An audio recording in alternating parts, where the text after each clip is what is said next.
Hey, this is Reignwolf. You're listening to BackstageAxxess, where the real show begins. Black and red in my head, there's something wrong with you.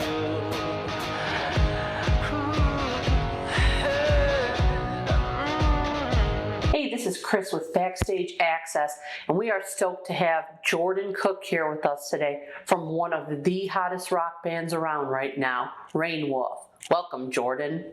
Thank you for taking the time to talk with us today. For sure. Thanks for having me. Absolutely. So you've really made a name for yourself over the years with your live shows, but now we finally have a full-length album, Hear Me Out. So because it's kind of a little different than how most bands go through album tour, that kind of thing, tell us a little bit about the whole process of making the record, and I guess why it took so long, to finally get a whole record from you.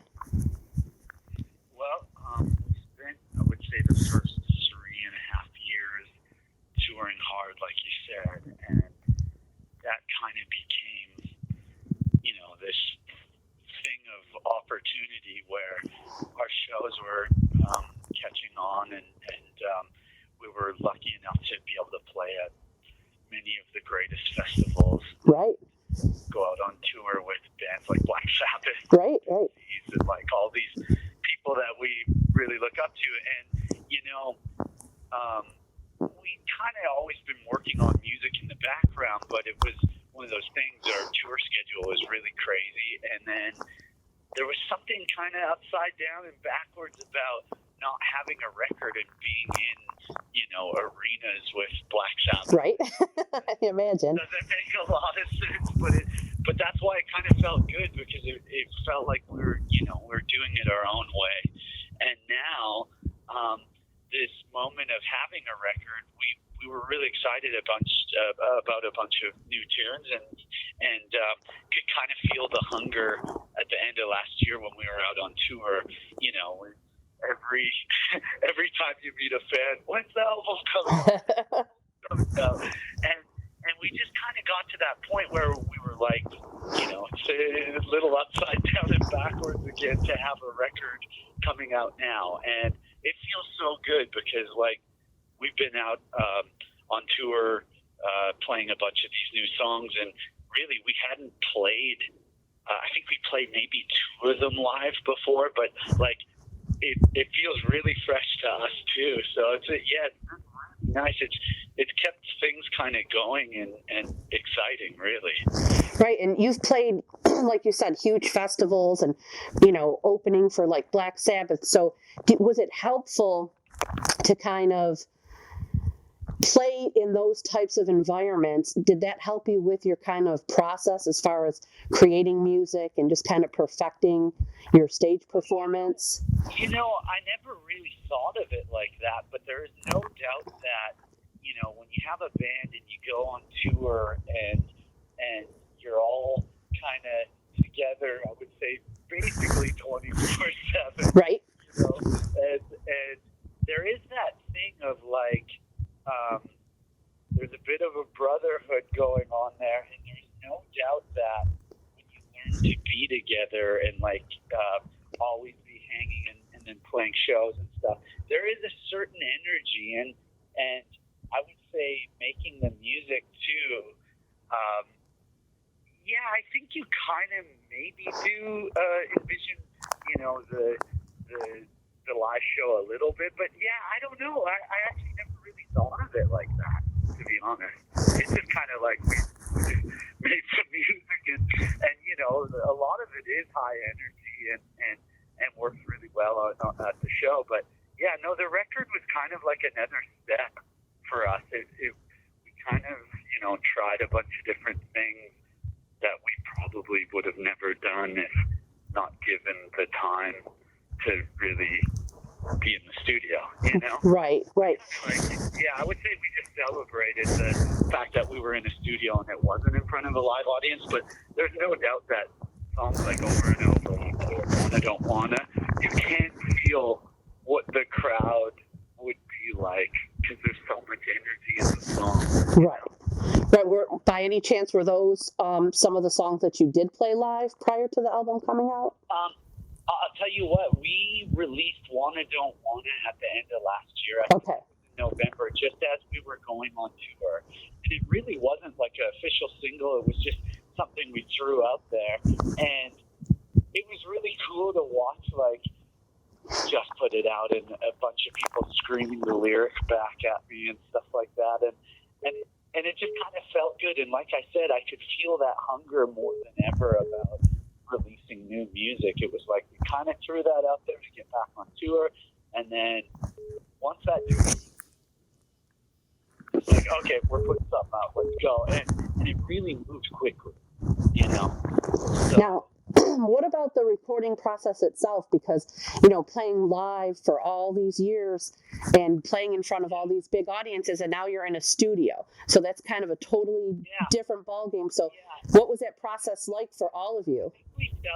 I think we celebrated the fact that it was different, and instead of trying to, like, you know, we did a lot of experimenting and, like, things we probably, like I said, we wouldn't have done, but there is no doubt that, you know, our shows are, you know, sharing each other's energy. Like, everybody's in the band. It's not just us. It's kind of like every night is so different from each other. Right. And I would say the studio experience is no doubt, it's just like, it's one of those things that it's just like if you look at it as a show or trying to make it a live sounding thing, I just don't think that's the right way because it's not that. Right. You know? So I would say we kind of, you know, we did our best at getting energy and stuff like that, but it's kind of like, I think making music, it basically just talks for itself, really. Like, we've had a few different versions of a few of these songs, like Black and Red, for instance, was the original demo of it was really like kind of Rolling Stones-ish, kind of like lots of percussion going on. And then when it kind of came time to actually record it, we threw that all out the window. And don't get me wrong, I love that version so much. And then, you know, it's just one of those things where the songs that spoke to us at that moment, we just kind of rolled with. And yeah, it's. I would say I love the fact that we did take the time and realize that it's not a live album, and that way you can experiment and figure out things, you know, that you wouldn't have. So. Right. And who did you work with as far as production and everything? And how did that kind of, did they open you up to some new ideas while you were in the recording process? Yeah, I would actually say, you know, thankfully, because of the live thing, we were really lucky. Actually, we were just about to play this festival in Japan, and we played at the Troubadour in Los Angeles, and Rick Rubin was out at a show, and he invited me to come over to his house and play him some of the music and stuff. And thankfully, he had us over at his studio for a few days to kind of figure out some songs. I don't think anybody was in there, so he kind of just said, go for it, you know, use the studio. And it was one of the sweetest things that I got to say that happened during this whole process. And then from that, I brought in a couple of my friends that I'm like crazy about their talent. They're just insane. And it seems like when we get into a room, something happens right away all the time just because there's this exciting flow of energy. And the people I'm talking about is Matt Hales, who is, he goes under the name Uncle Lung for his band, and then Blair McKitchen, who's another guy. And they've both had lots of success producing and writing and all that kind of stuff. And it just seems like when I get in a room with those guys, songs come out like right away just because, I don't know, there's this inspiration of they're the English dudes that are like, they both, yeah, they both bring a lot of energy and ideas and stuff like that, and I feed off them really well. Cool. So I would say that they're the biggest inspiration of this record.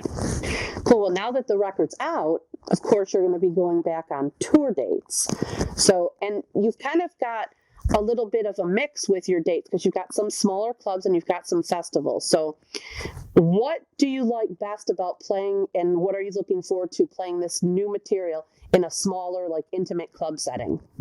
I think you nailed it when you just said, the fact that we are getting out and playing festivals and clubs, there is something so special about it being complete opposites, much like the studio and playing live. Right. And I remember actually the night before we were out with Black Sabbath, we were in a club to about 500 people in Brooklyn, and then next thing you know, we were in the Barclays Center. Nice. It was just, and it basically went from 500 people to like 20,000 people. And there is something about, again, the energy that's just such a, you kind of just go with it. And really, when we play live, that's the moment I kind of stop thinking and just go for it. Right. And I think that that's what people maybe connect to when they come to the shows. It's kind of like anything can happen and you can't control that moment. Sure, and you're not any newcomer to the festival scene because you've played, some huge ones over the years. And I know you've got some big ones coming up this year. Specifically, you're going to be at the inaugural Epicenter Festival in North Carolina in May, and you're going to be at Woodstock 50 in Watkins Glen. So what can fans kind of expect from those festival sets from you guys? Probably that we'll be hanging off the edge.